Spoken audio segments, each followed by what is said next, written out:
प्रभु यीशु मसीह के नाम से सबको जय मसीह की। आज का वचन है नीति वचन, उसका 15 अध्याय 6 वचन। धर्मी के घर में बहुत धन रहता है, परंतु दुष्ट के उपार्जन में दुख रहता है। मेरे प्रियो, परमेश्वर का वचन कहता है धर्मी के घर में बहुत धन रहता है। क्या सारे धर्मी लोगों के पास धन रहता है? मेरे प्रिय, यहाँ पर जो धन कहा गया है वह इस संसार के धन भी है और स्वर्गीय धन भी है। मेरे प्रिय, प्रभु यीशु मसीह ने कहा जो व्यक्ति परमेश्वर के राज्य के पीछे चलता है उसको सब कुछ दिया जाएगा, सब कुछ, सारा ज़रूरतें पूरा किया जाता है। यानी कि स्वर्ग से जो धन मिलता है उसमें तसल्ली रहती है, शांति रहती है, उसमें कोई गड़बड़ी नहीं रहता, उसके ऊपर कोई लोभ नहीं रहता। जो परमेश्वर ने दिया है उसको अच्छे से हम इस्तेमाल कर सकते हैं। हम जो है हक के साथ उस धन को इस्तेमाल कर सकते हैं। लेकिन जो अगले लाइन में हम पढ़ते हैं, दुष्ट के उपार्जन में दुख रहता है। दुष्ट के जो भी कमाए, दुष्ट के घर में जो भी रहता है उसमें दुख रहता है, उसके कमाई दुख रहता है। चाहे जितना भी धन कमा ले, संपत्ति कमा ले, दुष्ट किस तरह कमाएगा? वह किसी ना किसी तरह अमीर बनना चाहिए। उसके लिए वह कुछ भी करने के लिए तैयार होगा, लोगों को भरमाएगा, घूस लेगा और कुछ भी करेगा, झूठ बोलकर धन को कमाएगा। उस धन में जो है खुशी नहीं रहता, शांति नहीं रहता, एक पीसफुलनेस नहीं रहता। मेरे प्रियो, जो भी परमेश्वर धर्मी जनों के लिए देता है वह जो है अपनी इच्छा के मुताबिक ही देता है। अगर धर्मी जन कोई भी आशीष मांगते हैं तो परमेश्वर मना नहीं करता, उस आशीष को भी दे देता है। चाहे कोई भी आशीष को आप मांगे, चाहे घर मांगे, बंगला मांगे, गाड़ी मांगे, कुछ भी मांगे, परमेश्वर उनके इच्छा के मुताबिक वह मना नहीं करते, दे देते। लेकिन सबसे पहली बात ये रहता है धर्मी जनों के लिए, परमेश्वर के राज्य को सबसे पहले खोजना है। खोजने वालों के लिए कोई मना नहीं, खोजने वालों के लिए हर ज़रूरत पूरा किया जाता है। दूसरे जगह पे परमेश्वर इस तरह कहते हैं, मेरे लिए आप जो कुछ भी छोड़ देते हो, चाहे मेरे राज्य के लिए जो कुछ भी, यानी कि उसमें आपके माता क्यों ना हो, पिता क्यों ना हो, बच्चे क्यों ना हो, पत्नी क्यों ना हो, घर क्यों ना हो, भाई बहन क्यों ना हो, छोड़ देते हो। आपको इस दुनिया में रहते रहते जो भी चीज़ आप छोड़े आपको 100 गुना वापस दिया जाएगा। 100 गुना यानी कि उनका रिश्ता और मजबूत होंगे, साथ ही साथ अनंत जीवन आपको मिलेगा। इस तरह कहा गया है। अगर आप जो है परमेश्वर के लिए घर को छोड़ देते हैं, घर को व्यर्थ जानते हैं या कमाई को व्यर्थ जानते हैं या किसी भी धन दौलत को व्यर्थ जानते हैं, तो वह आपसे छूटेगा नहीं, बल्कि 100 गुना आपको वापस दिया जाएगा। परमेश्वर धनी है, हमें परमेश्वर धनी बनाता है। हम परमेश्वर के लिए त्याग देते हैं तो परमेश्वर उस त्याग को पसंद करता है, बहुतायत से आशीष देता है। अय्यूब नामक व्यक्ति के बारे में हम परमेश्वर के वचन में पढ़ सकते हैं। वो जो है परमेश्वर के दिया हुआ आशीष के ऊपर मन नहीं लगाया। एक दिन ऐसा आया, सारा कुछ ख़त्म हो गया, उसके पास जो भी धन संपत्ति था, बहुत धनी था, लेकिन सारा धन संपत्ति एक दिन ख़त्म हो गया। फिर भी वह कोई चिंता नहीं किया, परमेश्वर ने जो दिया परमेश्वर ने ले लिया, परमेश्वर के नाम के धन्यवाद। यही शब्द उनके मुंह से निकला। लेकिन परमेश्वर ऐसे ही नहीं छोड़ा, कंगालपन में नहीं छोड़ा। जो परीक्षा था वो बीतने के बाद, परीक्षा खत्म होने के बाद जितना धन संपत्ति उस व्यक्ति ने खोया उसका 2 गुना परमेश्वर ने उन्हें दिया।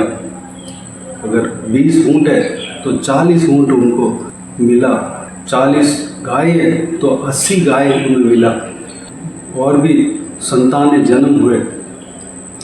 बहुतायत से परमेश्वर ने आशीष दिया। मेरे प्रियो, हमारे मन किस तरह होना चाहिए उस विषय के बारे में परमेश्वर का वचन कहता है। हमारे मन जो है धन संपत्ति के ऊपर नहीं होना चाहिए। कोई भी बहुमूल्य चीज़ जो इंसान समझता है उसके ऊपर नहीं होना चाहिए, बल्कि परमेश्वर के ऊपर होना चाहिए, परमेश्वर के राज्य के ऊपर होना चाहिए। अगर हम परमेश्वर के राज्य को खोजने में अपने मन को लगाते हैं तो सारा कुछ हमें मिल जाता है। परमेश्वर धन संपत्ति दे देता है, परमेश्वर हमें अमीर बना देता है, लेकिन उस धन संपत्ति के ऊपर हमें मन नहीं लगाना है। लेकिन जो भी परमेश्वर अपने संतानों को देता है उसमें तसल्ली रहता है, शांति देता है, पीसफुलनेस रहता है। मेरे प्रियो, हमें दुष्ट नहीं बनना है बल्कि धर्मी जन बनना है। धर्मी जन कौन है? परमेश्वर के राज्य को जो खोजता है, परमेश्वर के वचन के अनुसार चलता है, वह धर्मी व्यक्ति है। परमेश्वर जो चाहता है उस काम को करता है, वह धर्मी व्यक्ति है। मेरे प्रियो, इस बहुमूल्य वचन के लिए परमेश्वर को धन्यवाद दे, स्तुति करें। आइए हम प्रार्थना में जाएं। स्वर्गीय पिता दयालु परमेश्वर, आपको धन्यवाद देता हूँ आज के इस आपके सुंदर वचन के लिए आपको धन्यवाद देता हूँ परमेश्वर। पिताजी, बीते दिनों में हमें संभाला, बचाया, सुरक्षित रखा, आपको धन्यवाद देता हूँ परमेश्वर। हम धर्मी जन बनने पाएँ, धर्मी व्यक्ति बनने पाएँ परमेश्वर, ताकि आपके अनंत जीवन में आप प्रवेश हो सके, आपसे हम आशीष पा सके परमेश्वर। पिताजी, आपके राज्य को हम खोज ले पाएँ परमेश्वर। किसी भी धन संपत्ति के ऊपर, किसी बहुमूल्य चीज़ जो इंसान समझता है उसके ऊपर हम मन नहीं लगाने पाए, बल्कि आपके राज्य के ऊपर हम मन लगाने पाए परमेश्वर। अनुग्रह देना पिता, हम दुष्ट नहीं बनने पाए, दुष्टता हमारे अंदर से दूर करना पिता परमेश्वर। हम धन के पीछे ना भागने पाए परमेश्वर, बल्कि स्वर्ग राज्य के पीछे हम भागने पाए, स्वर्गीय राज्य के पीछे हो लेने पाए, परमेश्वर के राज्य के खोजी बनने पाए परमेश्वर। अनुग्रह देना पिता, उसके पीछे हो लेने पाए परमेश्वर। अनुग्रह देना पिता, तब हम आशीष आपके हाथों से पाएंगे पिताजी। हालेलुया, धन्यवाद देता हूँ परमेश्वर। अय्यूब के अंदर जो मन था हमारे अंदर देना परमेश्वर, चाहे धन रहे या ना रहे, आपको स्तुति करते रहने पाएँ, धन्यवाद देते रहने पाएँ। हमें आप यूं ही नहीं छोड़ेंगे बल्कि हमें भरपूर आशीष देंगे परमेश्वर। धन्यवाद। आपकी ओर से जो भी हमें मिलता है उसमें तसल्ली रहता है, शांति रहता है परमेश्वर, उसमें कोई चिंता नहीं रहती है, कोई दुख नहीं रहता है परमेश्वर। उस तरह का आशीष हमें मिलने पाए परमेश्वर। अनुग्रह देना, इस वीडियो को देखने वाले हर एक जनों को उसी तरह का आशीष देना पिता। धन्यवाद। हर एक का मन आपके राज्य में लगने पाए, आपके राज्य का खोजी बनने पाए परमेश्वर। अनुग्रह देना पिता। बाकी सारे बातों को आपके हाथों में सौंपते हैं। इस वीडियो को देखने वाले हर एक जनों का जीवन में कार्य करना, किसी को भी कोई भी कमी घटी ना होने देना, भरपूर आशीष देना। कोई भी जन बीमार हो उनको आपके हाथों में सौंपता होना, छूना, चंगा करना प्रभु यीशु मसीह के नाम से चंगा होने पाए, सारा दुख तकलीफ दूर होने पाए, सारा बीमारी दूर होने पाए परमेश्वर। प्रभु यीशु मसीह के नाम से पिता धन्यवाद देता हूँ परमेश्वर। आपके नाम से जो कुछ भी हम मांगते हैं आप हमें देते हैं, धन्यवाद देता हूँ। चंगाई मांगते हैं परमेश्वर, धन्यवाद। बाकी सारी बातों को आपके हाथों में सौंपते हैं पिता। जो कोई जन जो कुछ भी कष्ट में है, मुसीबत में है, सारा कष्ट को, मुसीबत को दूर करना, परेशानी को दूर करना, आंसू को पहुँचना परमेश्वर, तसल्ली और शांति देना परमेश्वर। धन्यवाद देता हूँ। हालेलुया। जिनको जो कुछ भी प्रार्थना का विषय हो, सारा प्रार्थना का विषय का उत्तर देना पिता, पूरा करना परमेश्वर। हालेलुया। इस वीडियो को देखने वाले हर एक जनों को, उनको परिवार को आपके हाथों में सौंपते हैं, छूना, चंगा करना, सुरक्षित रखना पिता। बुराई से बचाना, दुष्ट मनुष्य से बचाना, दुष्ट लोगों से बचाना, विशेष करके महिलाओं को, छोटे बच्चों को आपके हाथों में सौंपता हूँ परमेश्वर, सुरक्षित रखना पिता। हालेलुया। जो भी विजन ट्रैवल करते हैं, ट्रैवल को आशीष देना, उनकी संग रहना, सुरक्षित रखना। जो भी विजन, जो भी काम करते हैं परमेश्वर, उनके काम में आशीष देना, उनकी संग रहना पिता। चाहे नौकरी करते हो, पढ़ाई करते हो, बिजनेस करते हो, चाहे घर का काम करते हो, सारा कामों में आशीष देना पिता, सफलता देना परमेश्वर। धन्यवाद। हालेलुया। जो बाहर जाते आते हैं, ट्रैवल करते हैं परमेश्वर, उनके संग आपके स्वर्गदूतों को रखना, आपके हाथ हमेशा हर एक के ऊपर बने रहने पाए, अनुग्रह देना पिता, सुरक्षित रखना, बुराई से बचाना परमेश्वर। बाकी सारी बातों को आपके हाथों में सौंपते हैं। सारा आदर महिमा जलाल आपको मिलती रहे। सारा दुआ प्रार्थना को प्रभु यीशु मसीह के नाम से मांगते हैं, सुनो ग्रहण कर। आमीन आमीन। प्रभु यीशु मसीह के नाम से प्रभु यीशु मसीह का आशीष और अनुग्रह हम सभी के ऊपर बने रहे। आमीन आमीन। मेरे प्रिय चैनल को सब्सक्राइब करें और शेयर करें। अगर किसी को भी प्रार्थना का विषय हो तो डिस्क्रिप्शन में दिए हुए नंबर पर कॉल करके प्रार्थना करा सकते हैं।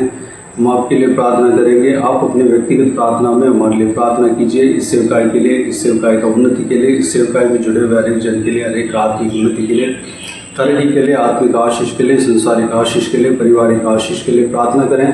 प्रभु यीशु आप सबको आशीष दे। इस सेवकाई के द्वारा परमेश्वर आपके जीवन में कार्य किया हो वो भी हमें बता सकते हैं, ताकि हम सब मिलकर परमेश्वर को धन्यवाद दे सके, महिमा कर सके। प्रभु यीशु आप सबको आशीष दे। आमीन आमीन।